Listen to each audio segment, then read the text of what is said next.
This recipe is called Picadillo. It's a Mexican stew that I know you're gonna love. I'm Justin from Cooking with Coit. I specialize in clean comfort cooking. And remember, if you love this video, make sure you hit those like and subscribe buttons. Let's get started. Let's first go over all the ingredients you need to make this recipe. Ground beef, potato, onion, Roma tomatoes, jalapeno, carrot, garlic, bay leaf, peas, frozen is totally fine, olive oil, cumin, and salt and pepper. I absolutely love this picadillo recipe. I have been making it for, I think, probably about 2 or 3 years. First thing we're gonna do is to prepare our veggies for our sauce. We're first going to cut 1 large yellow onion in half. We are going to set 1/2 aside. For this other half, I'm just going to trim off both ends and give it a quick peel here.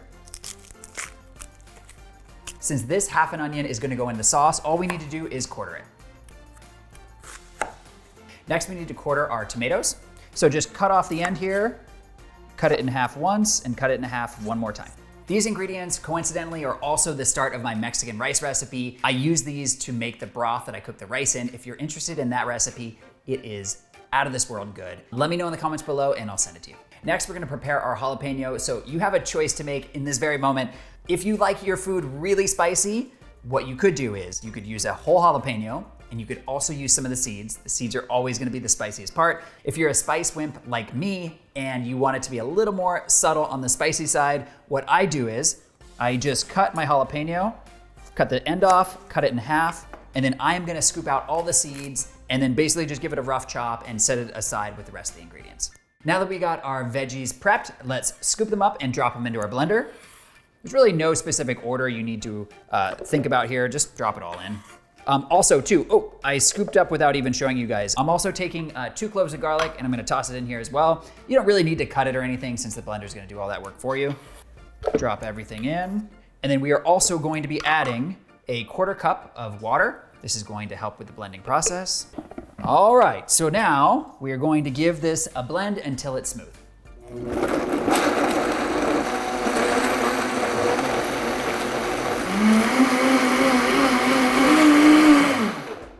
If you guys have a problem where your blender gets a little bit stuck, all you need to do is take a spatula, just scrape down the sides, try it again. If that still doesn't work, add a little bit more water and you should be good to go. But everything went really well for me, so let me show you how everything is looking.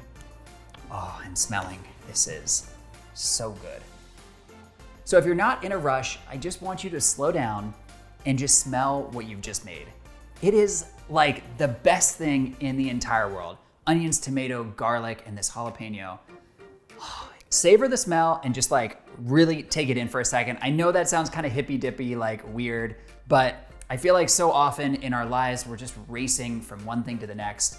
And I think the magic of cooking is that you can slow down and really focus on one moment, allow your senses to kick in and just like enjoy the process. So I hope you'll do that. With the sauce made, we're just gonna set that aside for a minute. You can leave it out on your counter. You don't have to put it in the refrigerator. It's totally fine. Next, we're gonna move on to preparing the veggies for sauteing with the beef. So let's take the other half of the onion that you had cut earlier, and we're just going to give this a quick dice.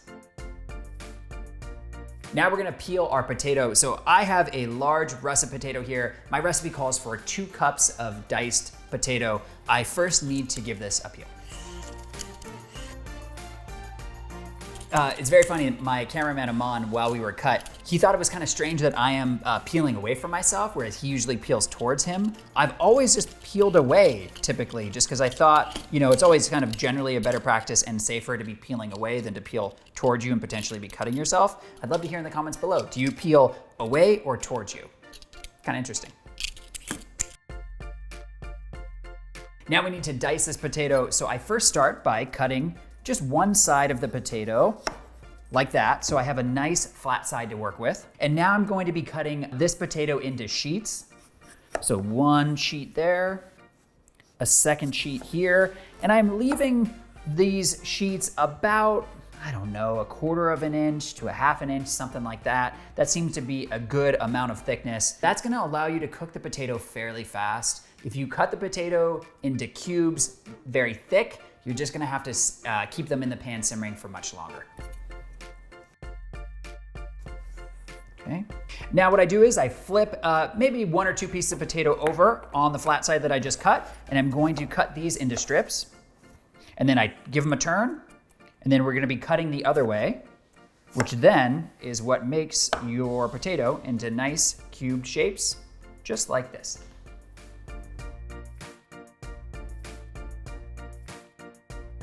Now we're gonna do the exact same thing with this one large carrot. We're going to peel it and then give it a quick dice. And for dicing this carrot, what I like to do is, I like to look at the carrot and see what part at the end starts to get really thick. And I basically cut it in half from the thinner part to the thicker part. So let's just say it's there.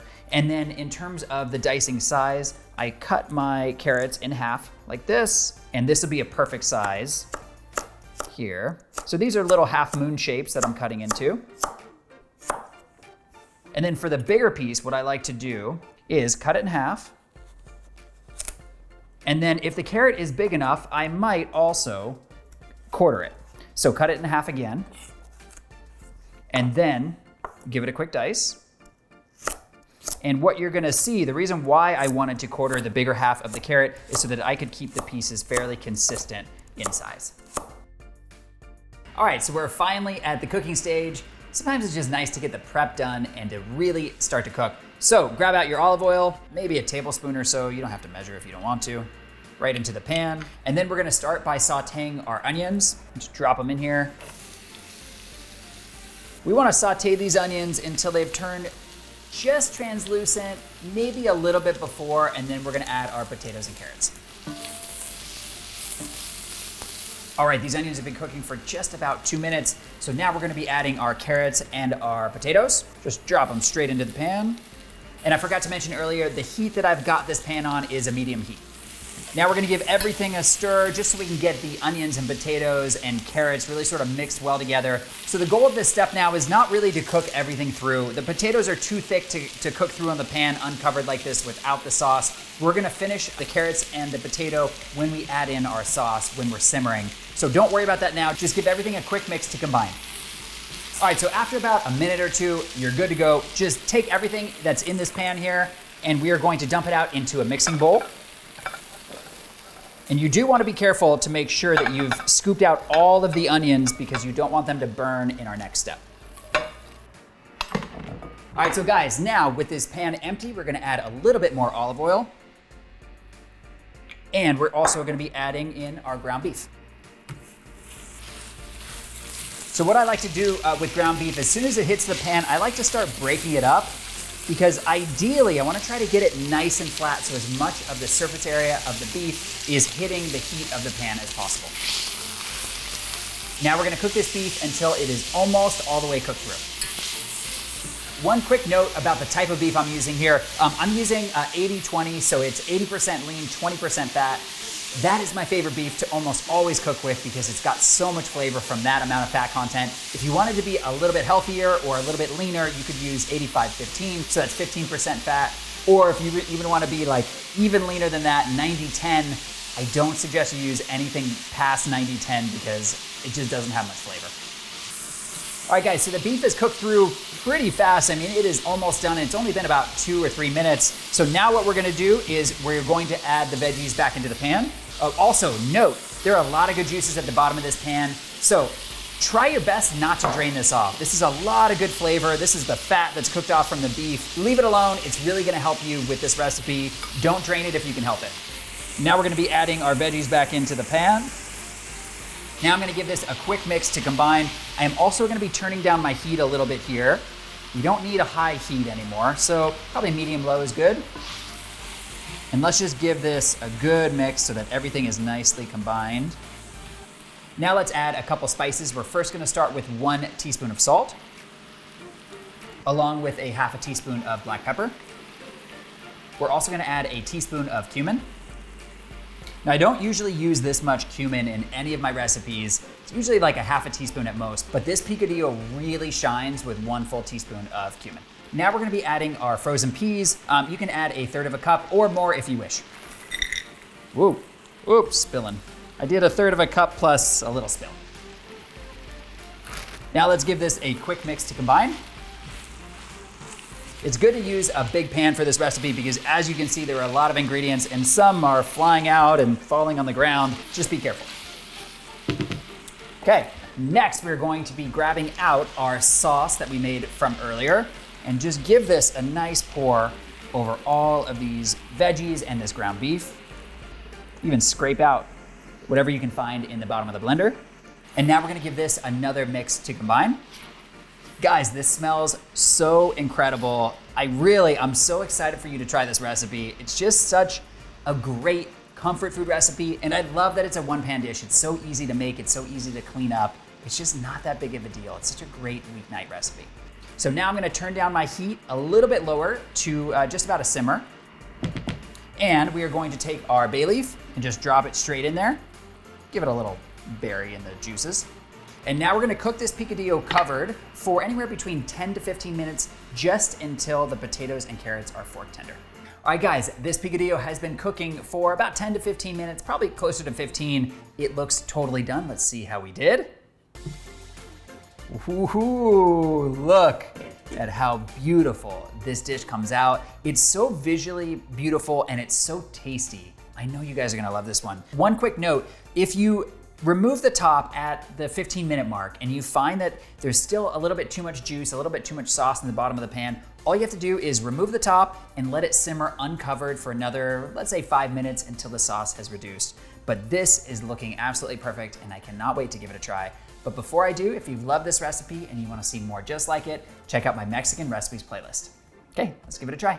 All right, so to finish this picadillo, all I like to do is take a little bit of chopped cilantro, fresh chopped cilantro, and just sprinkle it right on top.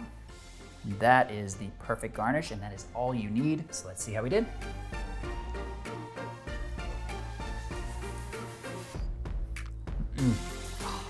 Guys, this Mexican picadillo is so incredibly delicious. It's such an amazing stew that's great in the summertime, wintertime, really all year long, and it has such incredible depth of flavor.